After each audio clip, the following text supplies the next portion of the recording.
Hi guys, welcome to revision time. आज है 14 अप्रैल 2025। चलिए आज के करंट अफेयर्स हम स्टार्ट करते हैं। अगर आप सभी को ये वीडियो हेल्पफुल लगे तो इसे लाइक ज़रूर कर दीजिएगा और इस तरीके की कम टाइम की करंट अफेयर्स की वीडियो के लिए चैनल को भी ज़रूर सब्सक्राइब कर लीजिए। तो चलिए स्टार्ट करते हैं आज के सारे करंट अफेयर्स के क्वेश्चन, मगर उससे पहले जान लेते हैं 12 अप्रैल को पूछे गए क्वेश्चन का सही आंसर क्या है, क्योंकि 13 अप्रैल को संडे था और संडे को हम रिवाइज करते हैं वीकली करंट अफेयर्स। तो चलिए पहले जान लेते हैं 12 अप्रैल को पूछे गए क्वेश्चन का सही आंसर। यूएन के रिपोर्ट के अनुसार भारत एआई निवेश के मामले में वैश्विक स्तर पर किस स्थान पर है? ऑप्शन ए 7वें, ऑप्शन बी 8वें, ऑप्शन सी 9वें, ऑप्शन डी 10वें। इसका सही आंसर है ऑप्शन डी 10वें। भारत एआई निवेश में 10वें स्थान पर है। चलिए अब आज के सारे करंट अफेयर्स हम स्टार्ट करते हैं। क्वेश्चन नंबर 1, 11वीं ब्रिक्स पर्यावरण मंत्रियों की बैठक कहाँ आयोजित हुई? इसका आंसर है ब्रासीलिया। हाल ही में ब्राज़ील के ब्रासीलिया में 11वीं ब्रिक्स पर्यावरण मंत्रियों की बैठक आयोजित हुई। भारत ने ब्रासीलिया में आयोजित 11वीं ब्रिक्स पर्यावरण मंत्रियों की बैठक में एनडीसी लक्ष्यों को प्राप्त करने के लिए 1.3 ट्रिलियन अमेरिकी डॉलर जुटाने के लिए बाकू से बेलेम रोडमैप पर एकजुट होने के लिए ब्रिक्स से आह्वान किया।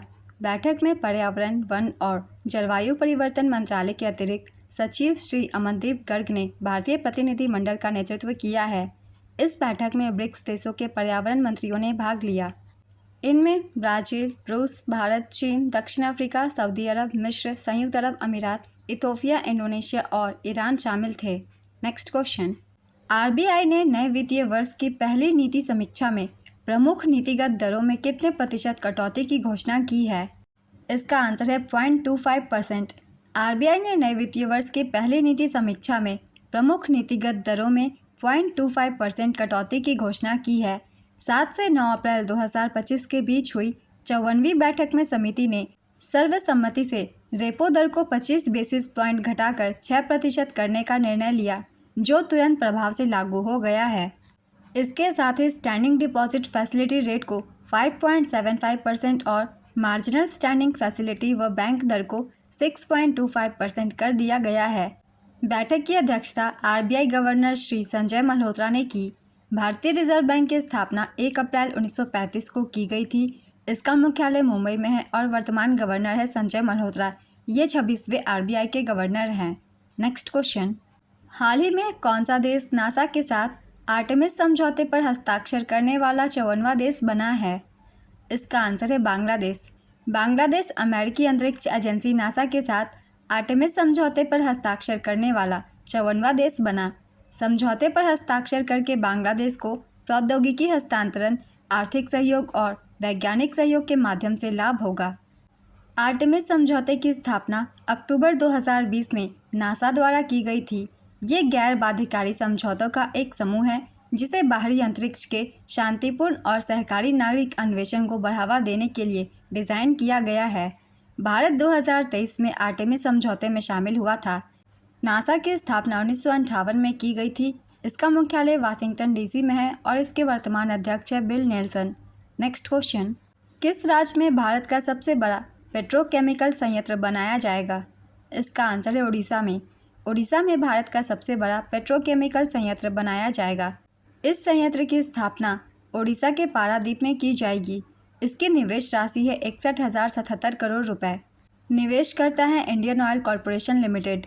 यह परियोजना न केवल उड़ीसा बल्कि पूरे भारत की औद्योगिक आत्मनिर्भरता और वैश्विक प्रतिस्पर्धा को मजबूती प्रदान करेगी। नेक्स्ट क्वेश्चन, वर्ष 2025 से 27 की कार्यकाल के लिए संयुक्त राष्ट्र के ISAR में किस देश को नियुक्त किया गया है? इसका आंसर है भारत। भारत को 2025 से 27 के कार्यकाल के लिए संयुक्त राष्ट्र के ISAR में नियुक्त किया गया है। यह नियुक्ति भारत के लिए वित्तीय रिपोर्टिंग संरचनाओं के विकास में योगदान करने का एक महत्वपूर्ण अवसर है, जो राष्ट्रों में स्थिरता, पारदर्शिता और जिम्मेदारी को बढ़ावा देती है। ISAR अंकटाड के अंतर्गत कार्य करता है तथा वैश्विक लेखांकन और रिपोर्टिंग मानकों पर ध्यान केंद्रित करता है। ISAR कॉरपोरेट प्रशासन और पर्यावरणीय प्रभाव सहित वित्तीय और गैर वित्तीय रिपोर्टिंग को संबोधित करता है। ISAR का पूरा नाम है international standards of accounting and reporting. UNCTAD का पूरा नाम है United Nations conference on trade and development. Next question, हाल ही में किस केंद्रीय मंत्री ने जम्मू और कश्मीर के उधमपुर जिले में पहला हिमालयी उच्च ऊंचाई वायुमंडलीय एवं जलवायु अनुसंधान केंद्र लॉन्च किया? इसका आंसर है डॉक्टर जितेंद्र सिंह। केंद्रीय मंत्री डॉक्टर जितेंद्र सिंह ने जम्मू और कश्मीर में पहला हिमालयी उच्च ऊंचाई वायुमंडलीय एवं जलवायु अनुसंधान केंद्र लॉन्च किया है। इसे 8 अप्रैल 2025 को लॉन्च किया गया था। जम्मू और कश्मीर के उधमपुर जिले के चेनानी के नत्था टॉप में इसे स्थापित किया गया है। इस ऐतिहासिक पहल का उद्देश्य सटीक जलवायु और मौसम पूर्वानुमान प्रदान करना है, साथ ही क्षेत्र की अद्वितीय उच्च ऊंचाई स्थितियों पर शोध और अध्ययन करना है। पृथ्वी विज्ञान मंत्रालय के तहत यह योजना हिमालय में जलवायु निगरानी को बढ़ाएगी। जितेंद्र सिंह ने भारत स्विस संयुक्त अनुसंधान परियोजना आइस क्रंच को भी हरी झंडी दिखाई है। यह उत्तर पश्चिम हिमालय में बर्फ के कण और बादल संघनन नाभिक के गुण पर अध्ययन करेगा। नेक्स्ट क्वेश्चन, हाल ही में भारत और किस देश के बीच द्विपक्षीय कृषि सहयोग पर समझौता हुआ? इसका आंसर है इसराइल। भारत इसराइल के बीच द्विपक्षीय कृषि सहयोग पर समझौते हुए। कृषि क्षेत्र में द्विपक्षीय सहयोग से संबंधित समझौते पर केंद्रीय कृषि एवं किसान कल्याण मंत्री शिवराज सिंह चौहान और इसराइल के कृषि मंत्री एवी डीचर ने नई दिल्ली में हस्ताक्षर किए।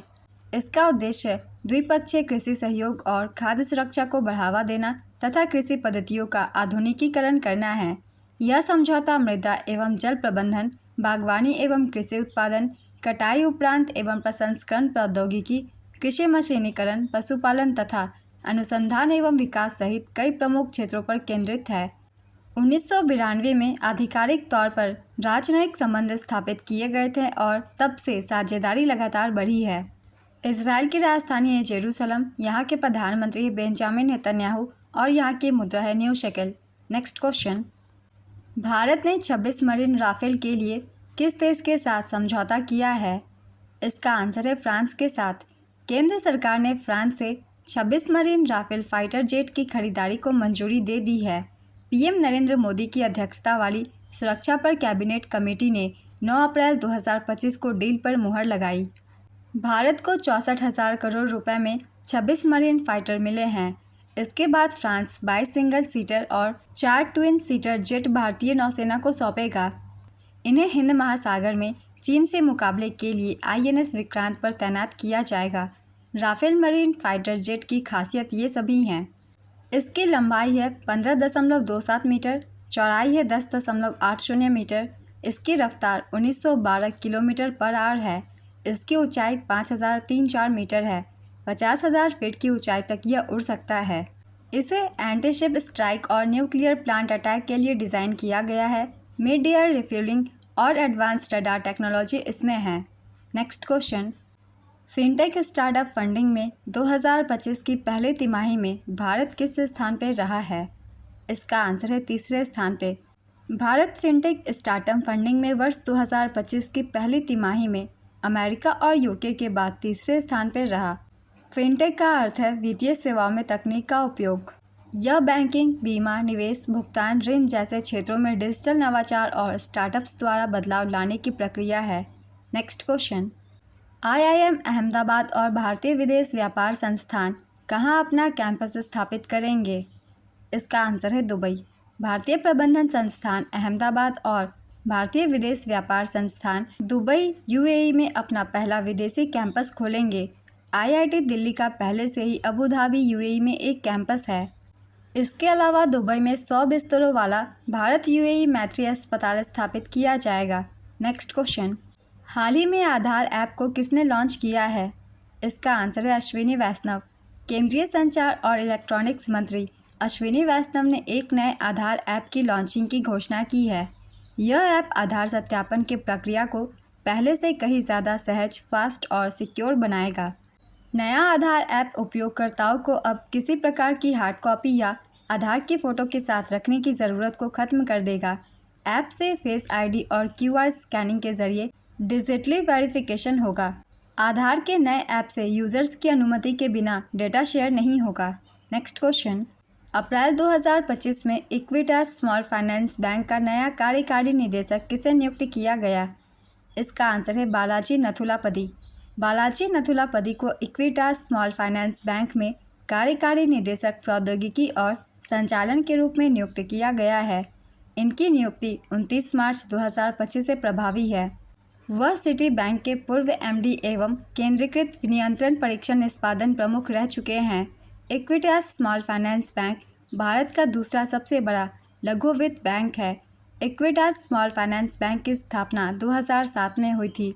इसका मुख्यालय चेन्नई में है और इसके वर्तमान अध्यक्ष है अरुण रामनाथन। नेक्स्ट क्वेश्चन, अप्रैल 2025 में बॉम्बे स्टॉक एक्सचेंज का डिप्टी सीईओ किसे नियुक्त किया गया है? इसका आंसर है विरल दावरा।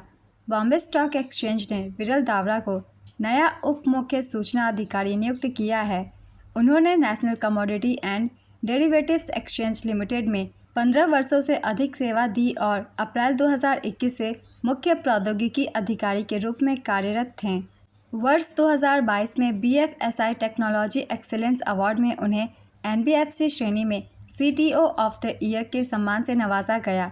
BSE का पूरा नाम है बॉम्बे स्टॉक एक्सचेंज। इसकी स्थापना 1875 में हुई थी।